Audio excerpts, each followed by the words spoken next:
Nexia es una red global líder de firmas independientes de contabilidad y consultoría.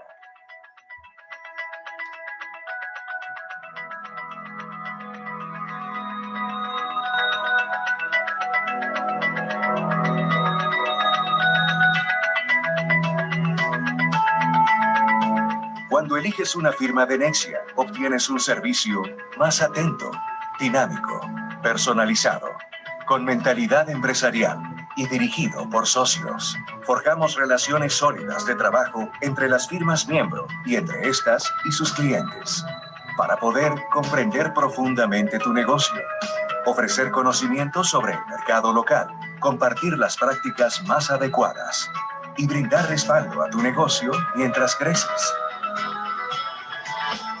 ayudándote a alcanzar tus ambiciones empresariales en cualquier lugar del mundo.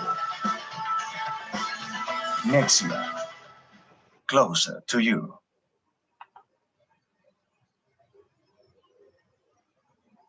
OTBay, tecnología a tu alcance. Somos una plataforma que ofrece productos tecnológicos y soluciones de vanguardia en el Ecuador a través de un sistema de ventas virtual. Nuestras divisiones son computadoras, portabilidad, redes, software, juegos, periféricos, impresión, consumibles, electrónica, dispositivos móviles, soluciones de seguridad y accesorios. OTBay. Teléfonos 0998-544-748, 2439-012. Más información en la página web www.otbayec.com.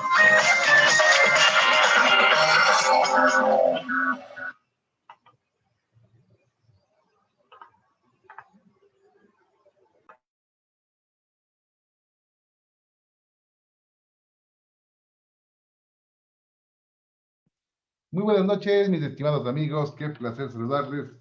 Estamos una vez más junto a ustedes para llevarles esta charla del día de hoy con un buen amigo de esta casa, el ingeniero Pedro Herrera. Mi estimado Pedro, qué placer saludarte. Para nosotros un gustazo estar contigo el día de hoy compartiendo este tema del manejo crediticio con una persona experta como tú. Porque mira, te comento, Pedrito, antes de darte la palabra y tu saludo, y a todos de una vez, por favor, les comento. Pedro, pues, es un experto en la calificación de crédito y de riesgos, trabaja en una institución bancaria muy importante del país, y claro, pues, tenemos la oportunidad de conversar con él el día de hoy para conversar un poquito sobre el riesgo crediticio. Estimado Pedro, muy buenas noches, qué placer saludarte, bienvenido. Gracias, Carlos, buenas noches, gracias por la oportunidad de conversar este momento contigo, gracias a todos los que nos escuchan el día de hoy. Sí, como tú comentas, la idea de hoy es tratar de conversar y entender la importancia del manejo crediticio, el manejo del riesgo crediticio que asumen las empresas al momento de conceder créditos, al momento de hacer ventas a crédito. Entonces vamos a tratar de ver cómo podemos ayudarles, cómo podemos aconsejarles de la experiencia que hemos adquirido en alguno de estos años de trabajo. Sí, Pedrito, cómo no. Esta experiencia es súper importante para ti y para nosotros que nos pueda trasladar, porque mira, claro, justamente hemos vivido, como tú sabes, esta época de la pandemia, y claro, en la pandemia hemos tenido varios problemas de crédito y de recuperación de cartera principalmente, porque claro, a veces las empresas tienen lastimosamente no establecida una buena solicitud de crédito, un buen estudio de crédito, un buen estudio de riesgo crediticio. Y eso a veces hace que le demos, como dice normalmente nuestro lenguaje popular, crédito al perro y al gato. Y claro, después estamos complicados nosotros intentando cobrar, algunos de nuestros clientes más bien enojados, que por qué les cobramos tanto. Entonces, así también nos puedes indicar cómo podemos nosotros calificar nuestros créditos, cómo podríamos nosotros ir estableciendo políticas de crédito, y si es que fuese posible, acá el tiempo nos alcanza, tenemos apenas 30 minutos, pero ¿qué recomendaciones tenemos o nos das tú para poder cobrar ese crédito sin que el cliente de pronto se complique? En algunos casos, mi estimado Pedro, hay empresas que solamente con que me compren 3 veces al contado ya es el requisito mínimo para poder otorgar un crédito. Muchos clientes dicen, proveedor, yo le he comprado 2 o 3 veces de contado, ya quiero que me den un crédito. y lastimosamente a veces ni siquiera le pedimos la cédula a esa persona para darle un crédito. Pedrito, entonces, ¿qué nos recomiendas tú? ¿Cómo debería una empresa comenzar si está en cero y no tiene políticas de crédito, mi estimado Pedro? Bueno, es súper importante lo que acabas de decir tú, esa palabra y súper palabra importante, son políticas de crédito. Es decir, debemos establecer cuáles son las condiciones en las cuales concedemos créditos, en las cuales nosotros calificamos un crédito, efectivamente a quién concedemos un crédito.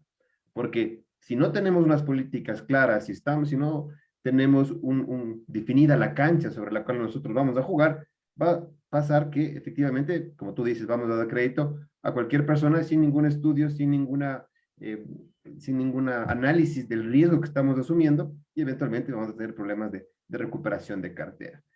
El sistema, lo que pasa es que normalmente muchos emprendimientos, muchas empresas, muchos negocios arrancan diciendo, bueno, vamos a ver qué tal, es un buen negocio, no sé, si me ocurre poner una panadería, estoy inventando un nombre por ahí. Te voy a decir, ¿por qué? Porque lo único que se fija normalmente es en el riesgo de mercado, es decir, en el riesgo de que si hay demanda y si el precio alcanza y con eso voy a tener para poder cubrir ingresos, los gastos, perdón, y generarme una utilidad. Entonces, esa es una parte en sí, pero a veces nos olvidamos del resto de riesgos que asumimos al momento de hacer un negocio, dentro de los cuales está obviamente liquidez, mercado y todo demás, pero uno de los que queremos hablar el día de hoy es del riesgo de crédito. Entonces, el momento que tú concedes créditos, tienes que tener prácticamente la seguridad, bueno, la certeza de que la persona a la que tú estás concediendo un crédito, esa nos va a devolver. Entonces, lo primero y lo más importante que para mí debemos establecer son las políticas de crédito. Estas políticas de crédito, primero que nada, son imprescindibles. Nosotros necesitamos políticas de crédito porque nos delimitan, nos facilitan primero delegar autoridad para que no sea una sola persona la que decide si es que eventualmente concedemos o no un crédito. Evitamos ¿cómo se llama? Diferentes criterios, porque establecemos criterios claros, plazos, condiciones, en el caso de que exista eventualmente intereses, en el caso de que exista eventualmente comisiones, gastos por cobranzas y demás. Todo eso hay que tener claro antes de empezar, porque el momento que ya concedemos un crédito y no tenemos políticas claras, habrán clientes.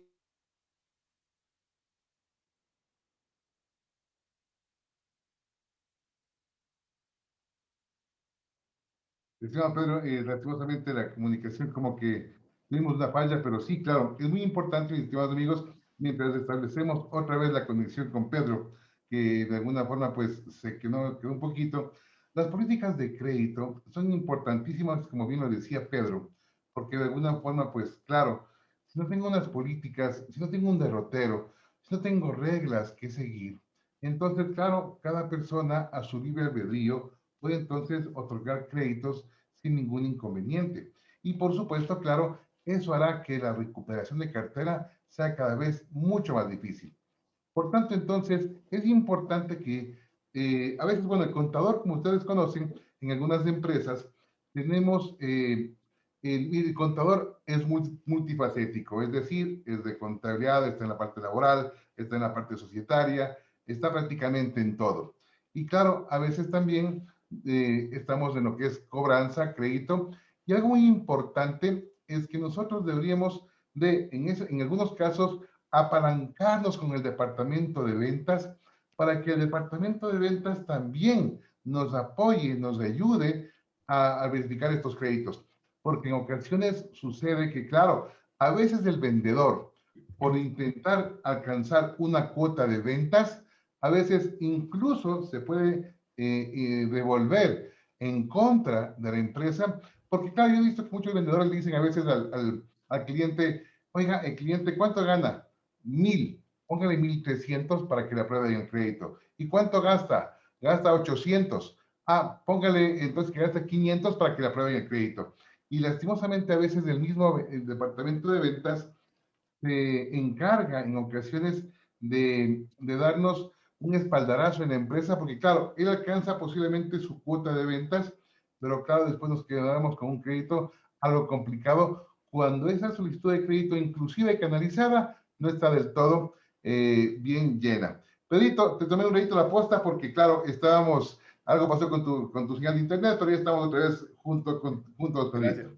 Gracias, Carlos. Sí, algo me sacó de la reunión. No, te estaba comentando que básicamente sí es importante estas políticas para nosotros tener claro. Algo que tú dices que eventualmente, y son los principales errores que se comete cuando uno concede crédito, es esa presión de las metas, ¿no? Cuando un cliente que eventualmente no hubiera sido un buen cliente al inicio del mes, si es que ese mismo cliente me va a ayudar a cubrir mi cuota de ventas o mi cuota de créditos, muy probablemente le empiece a ver con otros ojos. Esa subjetividad al momento de conceder un crédito es la que eventualmente nos puede generar problemas en el futuro. El exceso de confianza, sí, yo le conozco, el señor es conocido, es un buen cliente, ese tipo de cosas. Cuando uno hace análisis de crédito, lo más importante y el consejo más importante que les puedo dar es trabajar siempre sobre valores y sobre criterios sumamente objetivos. ¿A qué me refiero a objetivos? Números, índices, eh, datos y cifras exactas, porque alguien me dice, yo tengo las experiencias que me dicen, no, es que es un buen cliente. Pues claro, le decía, ok, defíneme bueno.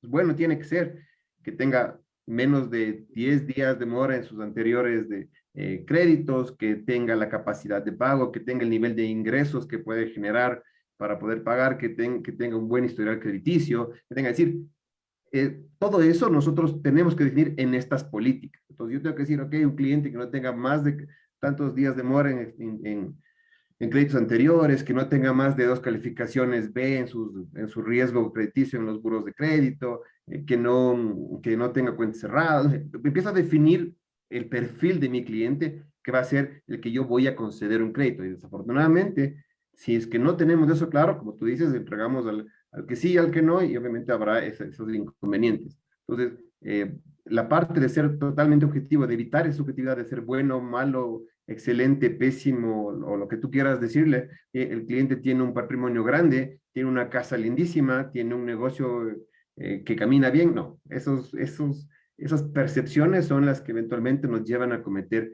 los errores que al final terminamos pagando. Entonces, cuando tú tienes, incluso cuando un cliente te queda mal, ¿sí? Porque en algún momento, por más análisis, como tú lo mencionas, por más análisis que hagas, por más trabajo que le des a la evaluación crediticia, siempre va a haber alguien que te quede mal. Así funciona el riesgo crediticio y alguien te va a quedar mal. Pero tú puedes incluso hasta justificar tu trabajo diciendo, mira, cuando concedimos el crédito, estas fueron las razones y criterios por las cuales se concedió un crédito y encontrar soluciones, que es lo que al final tratamos de ver, ¿no es cierto? Oye, Pedrito, y entonces, ¿cuáles serían los tips que una empresa que no tiene políticas de crédito debería comenzar a implementar? Yo digo, por ejemplo, deberían de comenzar a tener ya una solicitud de crédito, un formato de crédito, en la cual por lo menos comiencen los vendedores o las empresas a recabar datos del cliente, porque a veces ni siquiera tenemos, como bien decía hace un momento, ni siquiera tenemos a veces ni la copia de la cédula. Ahora, ¿para qué sirve la solicitud de crédito? Es decir, yo tengo una solicitud ya llena con datos del cónyuge, datos del deudor, datos del trabajo del cónyuge, del trabajo del deudor, etcétera. ¿Para qué me sirven esos datos? ¿Cómo los puedo utilizar? ¿Y qué documentos debería yo pedirle entonces como requisitos para este crédito, por ejemplo? Ok, sí, todo el mundo se queja, ¿no? Y todos nos quejamos cuando tenemos que llenar el solicitud de crédito, porque es una sábana llena de datos que uno solo con verle ya como que le da pereza, pero sí, para nosotros como empresa y para los que cedemos crédito es sumamente importante, porque ahí nosotros vamos a entender, vamos a conocer quién es el cliente a través de información como ingresos, patrimonio, estabilidad laboral o años del negocio. Podemos tener incluso dentro de las como se llama, solicitudes de crédito, podemos pedir flujos de caja, un poco para ver cómo se mueve el negocio. Y lo más importante es conocer al cliente, darnos una idea de quién es. Porque una cosa es verle a la cara, una cosa es cuando viene y se sienta frente a nosotros y negocia. Y otra ya es un poco revisar bien sus finanzas, porque, como tú sabes, las apariencias engañan. Tú puedes ver personas que parecería que tienen mucho poder adquisitivo o mucha capacidad de pago y eventualmente no la tienen. Entonces, esa solicitud nos permite conocer un poco más a fondo, ya como te dije en un momento, con datos, qué es lo que las personas realmente quieren. Y una de las cosas importantes que no quiero dejar de mencionar Carlos, sobre las empresas, porque uno dice, bueno, sí, concedemos crédito y algún día vamos a recuperar. Sí, esperemos que algún día recuperen lo que concedieron como créditos, pero esa demora, ese alargamiento en el cobro de las obligaciones, hace que yo como empresa empiece a generar muchos problemas de liquidez, muchos problemas de crecimiento y eventualmente pueda poner en riesgo mi propia empresa, no porque sea mal vendedor, no porque mi producto sea malo, no porque mi atención al cliente sea eh, mala, sino que puede ser porque finalmente estoy manejando mal mis finanzas. Y una parte que no sé si todos los que están aquí somos financieros, pero sí debemos tener súper claro, es el ciclo en sí de la caja. ¿Qué es el ciclo de la caja? El tiempo que me demoro yo desde que eventualmente compro una mercadería, si tengo un dinero efectivo, adquiero una mercadería, ¿sí? Pase un tiempo en mi bodega, la logro vender, se hace una cuenta por cobrar y regreso otra vez el dinero a mi poder. Ese proceso toma tiempo. Mientras más largo es ese tiempo, yo necesito más fondos o más dinero o más liquidez para poder seguir manteniendo mi negocio a flote. Entonces, muchas veces, ¿qué es lo que pasa? La gente dice, mira, a mí mi proveedor me da 30 días para pagarle. Entonces, yo le voy a trasladar esos 30 días a mi cliente, pero no toman en cuenta el tiempo que esa mercadería pasó en la bodega, ¿sí? Que podamos ponerle 15 o 20 días más, ¿sí? ¿Ok? Y el tiempo que normalmente nos pagan los 30, si no nos pagan los 40 más, ya tenemos un descalce que, ¿quién tiene que financiar? Nosotros. Es por eso que tú vas a ver y mucha gente va a encontrar, ve, mira, tengo un buen negocio, o empresas que venden mucho, que tienen productos interesantes, pero que nunca tienen dinero, siempre están al fin de mes sufriendo para poder pagar servicios básicos, empleados y demás. Y es porque no toman estas políticas, no se arman, sino en función de manera empírica. Hay que manejar un poco más financieramente y tener muy claro ese plazo que debemos conceder para nosotros, evitarnos tener que estar sacando dinero de nuestro negocio, recursos de nuestro negocio para poder financiarles a los clientes. Entonces, Ahora, es Pedrito, una parte importante. cuéntame una cosa, Pedrito. Mira, cuando tú analizas un crédito a un cliente que asiste a una entidad bancaria como la que tú manejas, tú sabes que muchos empresarios, microempresarios incluso, a veces no declaran todas sus ventas. Tenemos que, nosotros aquí estamos entre contadores y a veces sucede eso, ¿no? A veces nosotros facturamos a veces solamente una parte de nuestros principales ingresos. Y nuestras declaraciones de impuestos a veces no reflejan las verdaderas ventas. Entonces, por tanto, ¿cómo haría el banco, cómo hace de alguna forma alguien que quiera dar un crédito, si de alguna forma me dicen, vea, yo tengo unos ingresos mensuales de 5,000, pero mis declaraciones de impuestos dicen que yo facturo apenas, digamos, $800. Entonces, ¿cómo te demuestro que yo gano 5 cuando mi declaración dice 800, por ejemplo? Ok, hay algunas maneras. O sea, tú en función, puedes ver en función de facturación de compras, por ejemplo, ¿cierto? Entonces, si yo compro un promedio de 5,000 o 4,000 o 3,000 dólares mensuales, no voy a vender 800. ¿Sí? Entonces, tú tienes un poco el entender, pero aquí sí hay una cuestión muy clara y muy importante y hay que ser bastante claros en ese sentido. Si, por ejemplo, me dice, mire, yo, como tú me dices, ¿no? Yo realmente facturo menos, vendo más, pero facturo menos. De entrada me están comentando algo que no es del todo ético y menos legal. Entonces, si es que al Estado o al nos estamos ya un poco quedando mal, ¿por qué no me va a quedar mal a mí? De ahí ya te queda un poco la espina, porque crédito viene de credibilidad. Es decir, cuando yo creo en alguien que me va a conceder un crédito, debemos ser bastante claros, francos y honestos.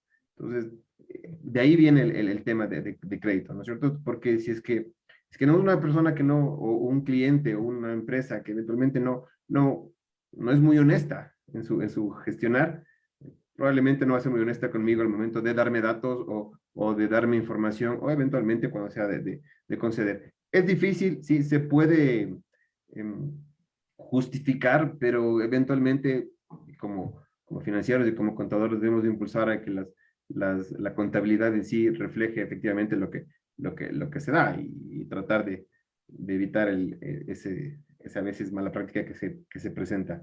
Totalmente de acuerdo, Pedrito. Y otra cosa muy importante, a veces también aquí me va a aplicar un crédito, como tú bien dices, tengo una sábana entera de todos los datos que me piden.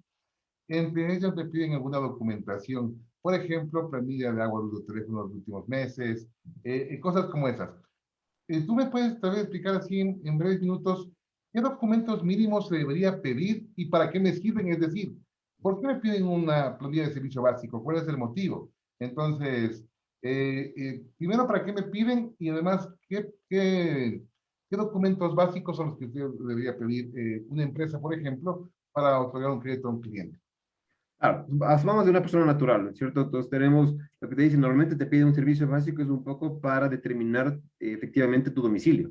Yo puedo decir que vivo en cualquier lugar, pero si yo tengo un servicio básico, normalmente es porque tengo o vivo en ese lugar. Entonces, si tienes un servicio básico de luz, agua o teléfonos fijos, eventualmente vas a tener claro dónde reside la persona al momento de la concesión del crédito.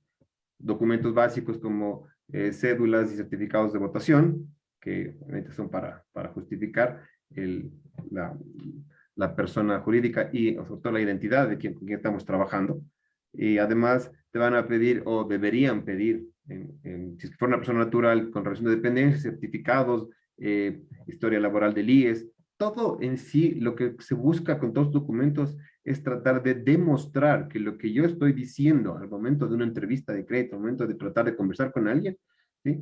Es justificar que realmente existen esos ingresos, que realmente se dan. Entonces, si es que yo tengo relación de dependencia, es mucho más fácil, me da un certificado, roles de pago y eventualmente, no sé, se llaman mecanizados del IES, pero si es que yo tengo una empresa, un negocio, normalmente se basa más allá en lo que es facturación, lo que te decía, en facturaciones de compras. Si yo tengo un nivel de compras X, es porque se debe a un valor, me han dicho, a un monto de ventas que yo puedo tener. ¿Sí? Y también si es que ya, todo depende, ¿no es cierto? Si es que el negocio es más grande o más pequeño, si es que vamos a ponerle, porque no es lo mismo que yo tengo un negocio pequeño y quiera dar crédito y yo mismo sea quien analice, o que yo tenga una empresa grande, no yo pueda tener un departamento en sí que analice crédito, que sea alguna persona o dos o tres, eventualmente las que sean necesarias.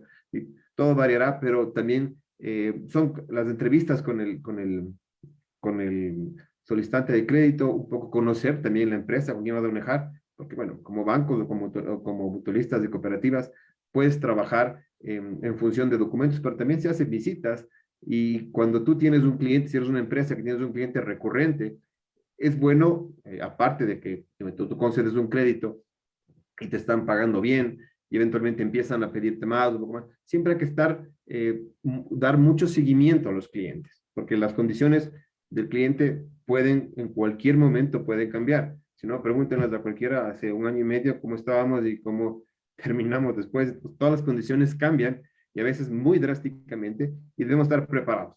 Como empresas no podemos cubrir todos los riesgos, pero al menos debemos estar preparados para que las condiciones cambien y tomar acción antes de que estos cambios ya nos perjudiquen. Cuando ya somos reactivos, que usualmente ya es cuando las cosas se han dañado y ahí sí es más difícil buscarle una solución.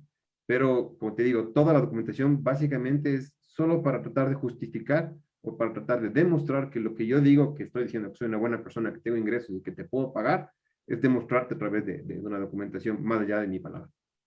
Ahora, Pedrito, cuéntame una cosa, mira, la verdad es que también mucha gente dice, bueno, yo quiero tener una garantía de cobro. Por tanto, entonces me dice, ¿qué es mejor?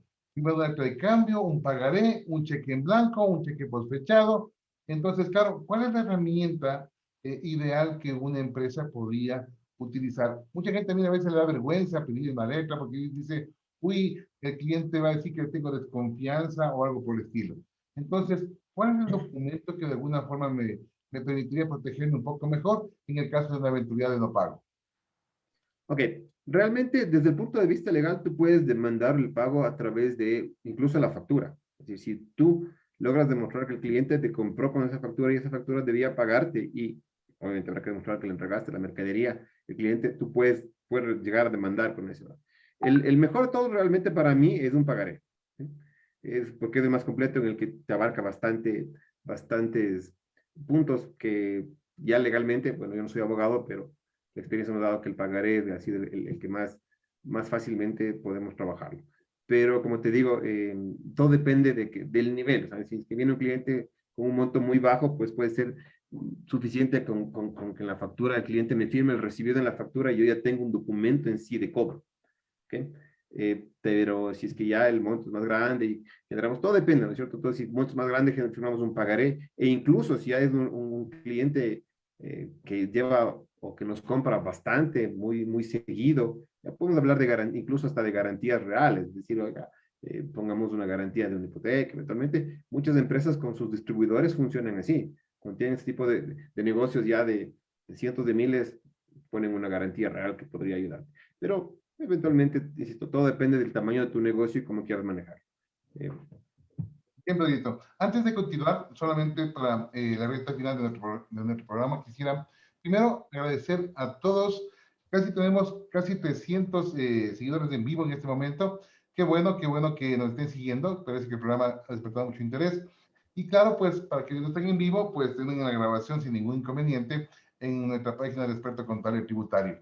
Agradecer muchísimo a nuestros auspiciantes, OTBay, por supuesto, que nos siempre está con nuestros premios, que ya mismo en pocos minutos vamos a donar el día de hoy un mouse inalámbrico, una flash memory, y claro, por supuesto, a Nexia Internacional, que es nuestro principal auspiciante. Ustedes saben que cualquier solución integral, estamos siempre con Nexia Internacional. Bueno, aquí justamente estamos ya, bueno, yo les quería comentar que para que puedan ustedes entrar al concurso, es importante que nos manden un saludito con el hashtag o gato, como también se le llama a este símbolo del numeral.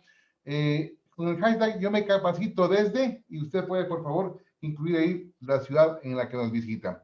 Usted nos está de alguna forma viendo, he visto aquí en los mensajes desde Quito, desde el Carmen, desde Machachi, desde Cuenca, bueno, aquí tengo también desde Azogues, desde Tabacundo, un saludo para toda la gente de Tabacundo que nos está sintonizando por allá, excelente. A gente de Aloa, veo que están aquí también gente de Santa Rosa, del Carmen, de Machachi, bueno, de varias ciudades del país entero. La ventaja de nuestra comunicación que ahora pues es un poco más fácil de llegar. Por favor, entonces, con el hashtag yo de alguna forma me capacito desde, tienen todavía unos 5 minutos para escribirnos e indicarnos de dónde usted nos está escribiendo, de dónde usted nos está sintonizando. Bien, y claro, si tiene alguna inquietud, alguna pregunta, pues la pueden canalizar en el chat del Facebook Live y entonces la puedo compartir con Pedro en este caso.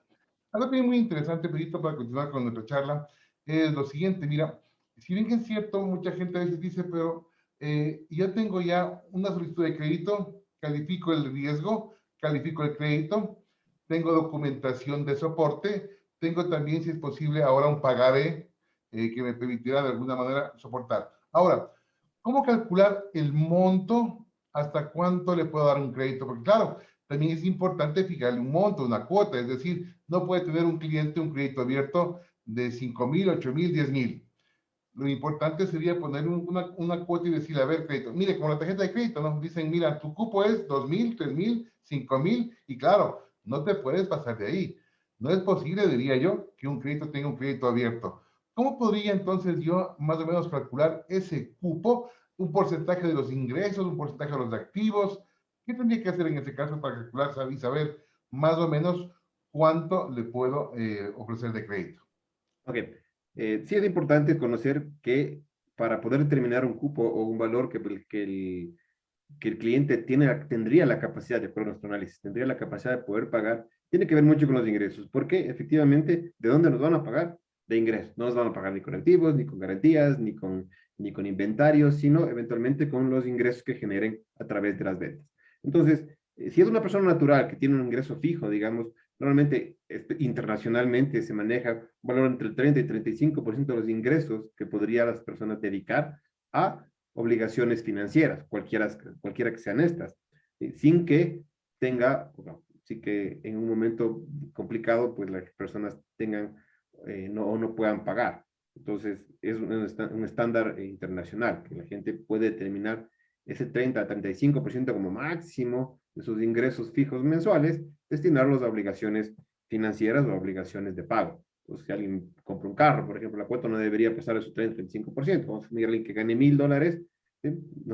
Su cuota no debería pasar de los 300, como un máximo de $350, ¿ok? Porque se supone que con el resto, con el 70-65% que le queda, pues tendrá que sobrevivir y pagar alimentación, vivienda, comida, educación, salud y todos los gastos en sí de mantener la familia. Si es que es una empresa, todo se transforma o todo se deriva de un flujo de caja. Es decir, ¿qué capacidad tiene la empresa de generar flujos de caja? No necesariamente de vender, porque puedo vender mucho, pero dadas las circunstancias de crédito, puedo vender mucho y no cobrar nada. Entonces, yo tengo que tener la capacidad de generar ese flujo, de recuperar ese dinero. Entonces, todo hay que ver en función de cómo se manejan sus cuentas por cobrar, cómo maneja su cartera, qué tan rápido recupera y qué tal capacidad tiene de generar ese efectivo que es con el cual los debe pagar. Entonces, todo ahí se deriva ya a las empresas a través de un flujo de caja. Ver cómo se mueve y cómo nosotros podemos, dentro de ese flujo de caja, incluir el pago de la obligación o de la materia prima que estamos entregando para poder pagar. Ahora, mi estimado Pedro, te cuento una cosa, claro, tú me dices, dame un flujo de caja como empresa donde estén las entradas, las salidas, y por supuesto, ahí incluimos la cuota de crédito que me debería al final un flujo positivo. Pero claro, el papel aguanta todo, y yo puedo poner que vendo 100,000 y claro, me alcanza tranquilamente a cubrir y puedo pagar ese crédito. Pero entonces, ¿cómo tú te puedes dar cuenta si realmente los ingresos que me está incluyendo ahí? Porque claro, a veces el presupuesto es a mediano y a largo plazo, es decir, el banco me pide un presupuesto para el tiempo que yo tengo el crédito, para 2, 3, 4, 5 años. A veces hasta me pide hasta 7 años. Claro, yo con un porcentaje decir, yo voy a incrementar las ventas en un 30% anual, claro, el papel aguanta, pero ¿y cómo sabemos si es que realmente podemos alcanzar esa meta del 30% anual? ¿Es demasiado? ¿Cómo tú compruebas si esas ventas realmente pueden ser alcanzables? Es por eso que nosotros justo al inicio decíamos, oye, te pedimos un montón de papeles. Sí, hay que pedir ese montón de papeles que son, obviamente, el histórico, pues sí, para ver eventualmente cómo han ido creciendo esas ventas, cómo han venido, y si el nivel de ventas que hemos tenido durante los últimos periodos guardan coherencia con lo que eventualmente nos está planeado. Como tú dices, el papel aguanta todo y ahora que somos tecnológicos decimos que el Excel aguanta todo. Entonces uno puede poner cualquier valor ahí y proyectar cualquier cosa que eventualmente va a salir un dato bien bonito para el que quiere financiar, para el que quiere financiarme, pero eventualmente no está muy cercano a la realidad. Entonces, todo tiene que ver con el histórico, las tendencias que vienen manejando las empresas de crecimiento, las tendencias que vienen manejando de flujos. Esas no cambian en el corto plazo, salvo situaciones muy complejas o cambios muy drásticos como los que hemos vivido últimamente.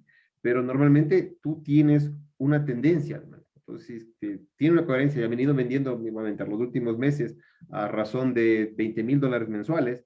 Tú puedes decir, claro, si me dicen, no, a partir de que usted me dé el crédito, yo voy a vender 40,000, esas cosas no suceden. Entonces tenemos que ir mencionando, y también me va a decir, ok, voy a crecer el 30% anual. Okay. ¿Debido a qué? Una cosa es crecer el 30% de 10 a $16,000, otra cosa es crecer de, no sé, de 100,000 a 160,000. Ese 30% no es tan sencillo, ¿sí? Y hay que guardar coherencia. Y por eso nosotros tenemos, es que para hacer un crédito, y claro, siempre te digo, tiene que ir en función del nivel, del volumen de crédito que vamos a hacer, porque mientras más grande es el volumen de crédito, mayor tiene que ser el análisis y mucho más minucioso. Y claro, vamos a analizar históricos. Para eso nos sirve el análisis financiero, para eso nos sirven los flujos de caja históricos que nos van a permitir proyectar los flujos de caja futuros. Y ahí sí, obviamente, es gran parte de la persona que hace la evaluación, ver que la información tenga coherencia. Al igual que en la solicitud de crédito, como tú dijiste al principio, ¿sabe qué cuánto gana 1,000? Póngale 1,500. ¿Sabe cuánto gasta 800? Póngale 500. Si alguien me dice, yo gasto $500, tengo 4 hijos, vivo en el Quito Tenis, no lo voy a creer, ¿no es cierto? Entonces no tiene sentido. Pero si me dice que es soltero, vive solo, vive con los papás, probablemente sí le crea que gana.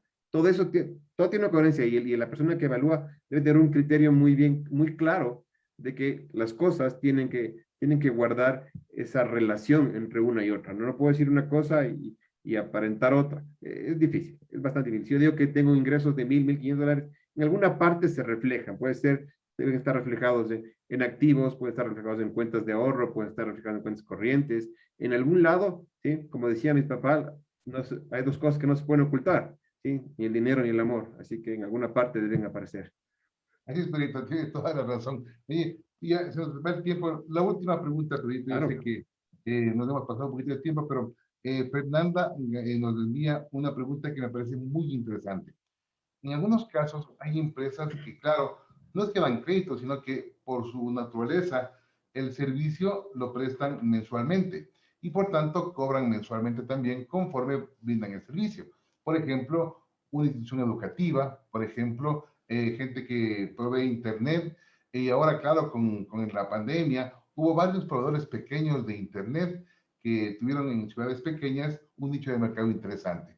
Entonces, claro, esta gente que de alguna forma no es que da crédito, sino, o da crédito los 15 días, pero claro que de alguna manera pues tiene un colegio que tiene que cobrar mensualmente su pensión educativa, etcétera. ¿Cómo ellos pueden asegurar de alguna manera pues que tienen un contrato de internet, del colegio o de cualquier servicio y asegurar que este cliente realmente cubra sus cuotas mensuales? ¿También Ahora, sería no, como dar un crédito también igual o no? sí, es importante saber a quién concedes crédito y a quién recibes. Claro, en la parte educativa es un poco difícil porque eventualmente si alguien ya no puede pagar, el ministerio no te deja cortarle el servicio, digamos así, o sacarle a alguien del colegio. Entonces, obviamente tiene parte un poco del punto de vista social y esa parte sí ya se va de la parte comercial, ¿sí? Pero si, por ejemplo, hablamos de servicios como tú me dices, ¿no? Internet, de telefonía o cualquier otra cosa, la, la, la lógica exige que eventualmente si alguien no te está cumpliendo con los pagos mensuales, lo primero que va a hacer es cortar el servicio, porque si ya no te pagó, me voy a inventar $30 el mes pasado, es más difícil que luego te pague 60 y mucho más difícil que te pague 90, porque una cuota, perdón, una deuda, mientras más pase el tiempo, es peor. Desafortunadamente, en lo que tiene que ver con crédito, no aplica el término, el tiempo lo cura todo, sino aquí es todo lo contrario. El tiempo va acabando con la deuda y eventualmente es preferible, como tú dices, perder o no cobrar un mes, porque, insisto, el que me diga que tiene un negocio en el que todas sus facturas han sido cobradas al 100%, ¿sí? Le felicito porque no he conocido hasta ahora. Siempre hay ese riesgo de que alguien no te pague, de que alguien te quede mal, incluso de que a veces alguien te puede estafar, porque es parte del negocio. El problema es que, y es un riesgo que se asume cuando uno emprende en un negocio. Sin embargo, si es que hacemos riesgos medidos, es lógico que eventualmente algún día alguien no me pague o me deje de pagar. Pero si no tomamos cartas en el asunto y pronto las deudas se vuelven incobrables, y para mí, seguir dando un servicio que no voy a cobrar no tiene ninguna lógica, ¿sí? Entonces, ¿y qué es lo que normalmente pasa? Si cualquier servicio que tú dejas de pagar, te cortan el servicio hasta que te iguales y puedes arreglar o puedes tratar de manejar mejor la relación, pero yo considero que no debes pasarte esa parte, porque si es que... Excelente recomendación, Pedrito, tienes toda la razón. Lastimosamente para Fernanda, la pensión educativa pues es algo realmente complicado porque, como bien decía, por normas, hay en negocios como este que por normas legales, pues yo no le puedo cortar el servicio y claro, ahí tendría que de alguna forma hilar muy fino por temas de discriminación, aumento de la matrícula, porque claro, si me pongo a verificar si es que el padre de familia, el representante económico tiene la capacidad de pago suficiente para soportar 10 meses, realmente, primero, puede ser discriminatorio y segundo, también algo muy importante, puede ser que en agosto, septiembre, cuando él está matriculando a su hijo, pues tiene toda la capacidad de pago. Lastimosamente, como es una relación a largo plazo, en el cuarto o quinto mes, posiblemente el padre de familia no tenga el dinero suficiente para cubrir su cuota y claro, ahí comienzan las morosidades. Pero claro, ahí suele algo complicado en una parte educativa, ni nada, Sí, Fernando. mira, eventualmente algunas instituciones financieras, algunas instituciones educativas que quieren evitarse ese problema o que quieren mejorar su recuperación en ese sentido, han hecho y son ejemplos que hacen de hacer convenios con tarjetas de crédito, con instituciones financieras, en las cuales, ¿qué es lo que hace esta tarjeta? Por poner un ejemplo, me dice, mire, si usted me paga con la tarjeta por todo el año, ¿sí? ¿sí? Va a obtener un descuento X, la tarjeta no le va a cobrar intereses y usted va a pagar como si fuera su propia cuota mensual, ¿sí? Pero ¿qué pasa en la institución educativa? Recibe el dinero el primer mes, se financia durante todo el año, menos garantiza el servicio durante todo el año, y el riesgo lo asume la institución financiera, que es quien realmente está haciendo el análisis como tal. Entonces, es algunas estrategias que se pueden adoptar para poder mejorar esa parte. Pero claro, como te digo, tienes que manejarla con mucho tino, porque la parte educativa, como te digo, no puedes cortar el servicio, tienes que tener razones muy claras y muy obvias para negar el acceso a alguien a alguna institución educativa, y obviamente hay que manejarlo. Se supone que las instituciones educativas no son un negocio comercial, sino más bien son un apoyo a la sociedad como parte educativa, que debe ser autosustentable, sí, pero que no considero que se pueda manejar como una empresa comercial que vende cualquier producto o cualquier servicio que puede ser adquirido y suspendido en cualquier momento. Sí, Pedrito, muchas gracias, te agradezco muchísimo, la verdad. Bueno, se vienen un montón de preguntas y claro, lastimosamente el tiempo como que ya se nos viene corto. Y claro, comparto también la opinión de Galo Ponce Iturriaga, a quien le mando, por cierto, un abrazo, Galito Ponce. Qué bueno saber que está con nosotros el día de hoy. Fue un director de la maestría con Galito, pues que estuvimos ahí compartiendo en su momento. Galito, un abrazo, un saludo para usted también en especial. Y claro, qué bueno tenerle como parte de los contertulios que hoy conversamos. Mi estimada Lili, también está por ahí, mi estimada Lili, para ver si es que hacemos el sorteo.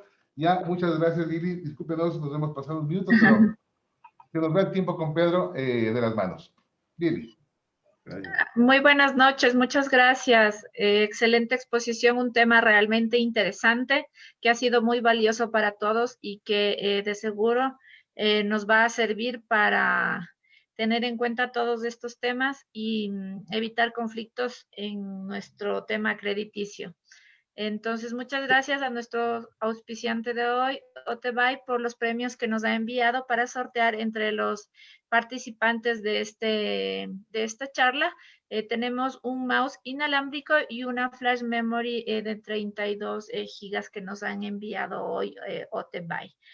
Muchas gracias a nuestro auspiciante y quiero invitarles, la próxima semana tenemos una charla súper interesante en el tema laboral. El día martes les esperamos a las 9 de la noche con la doctora Marinés de Vargas, quien nos va a ayudar con un tema realmente interesante que nos han pedido muchos de nuestros seguidores de la página, siempre interactúan con nosotros y nos sugieren temas de interés. Entonces, vamos a tratar sobre la jornada reducida de trabajo, conocer sobre esta normativa vigente, lo que está vigente y lo que ya ha caducado referente a este tema, jornada reducida de trabajo, el próximo martes a las 9 de la noche, así que invitados todos.